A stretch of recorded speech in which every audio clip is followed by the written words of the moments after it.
Bonjour à tous les cursus poussière d'étoiles et bienvenue dans ce courrier de l'univers. Aujourd'hui on va parler donc de quelque chose qui est très important actuellement et qui va nous aider à grandir énormément dans les mois, les années à venir. Et ça parle beaucoup en fait de l'humanité, de ce qu'on est en train d'explorer en ce moment avec tout ce qui se passe, avec les crises actuelles, les Covid, les confinements, tout ce que vous voulez, et qui est très important, pardon, c'est notre condition humaine et ce qu'on veut développer à travers tout ça.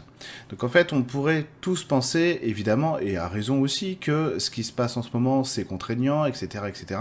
On a déjà dit 100 000 fois toutes ces choses-là, il n'y a pas de problème. Mais en fait, ce qui est intéressant, c'est de voir ce que ça suscite chez chacun d'entre nous et ce que ça permet de révéler, non seulement au niveau de la spiritualité, mais dans nos vies au quotidien, et ce que ça va engendrer aussi. Parce que globalement, on est en train de construire une humanité qui est plus forte dans son ressenti. Alors évidemment, on n'évolue pas tous au même moment, au même niveau, donc on n'a pas tous les mêmes contraintes, etc., etc. Mais n'empêche, lorsqu'on observe vraiment les mouvements énergétiques, qu'ils soient déjà dans la nature, qu'ils soient déjà dans la 3D, ou chez les gens qui arrivent quand même peu ou prou à bien intégrer, comme des éponges si j'ose dire, ces énergies-là, on voit que les gens se dirigent de plus en plus vers une affirmation de leur plein potentiel, de leur vrai potentiel plutôt, de manière assez exponentielle, et que ça monte très vite et que ça va très fort. Donc ça, c'est très intéressant, et ça prouve aussi qu'on est sur une évolution, et donc qu'on n'est pas sur une destruction. Il faut en finir avec cette idée que tout va être rasé, c'est l'apocalypse, ça n'est pas l'apocalypse. Comme diraient mes guides l'autre jour, je leur disais, ouais, mais bon, on est quand même obligé de tout détruire pour reconstruire. Ils disaient, oui, mais c'est quand même mieux qu'une météorite. J'aime bien. Un petit peu d'humour spirituel ne fait jamais de mal, hein, si j'ose dire.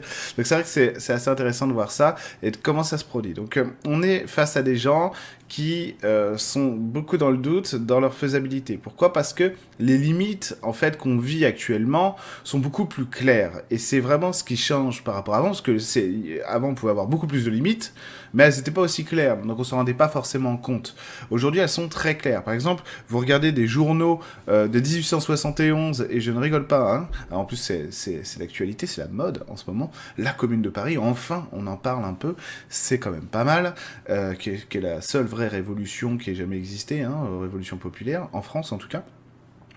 Donc pour ceux que ça inspire, renseignez-vous sur la commune de 1871, vous allez en apprendre vraiment sur ce que le peuple est capable de construire comme idée politique, etc., etc. C'est fantastique. Bref, et si vous voulez, vous regardez des journaux de l'époque, la collaboration, si j'ose dire, existait déjà.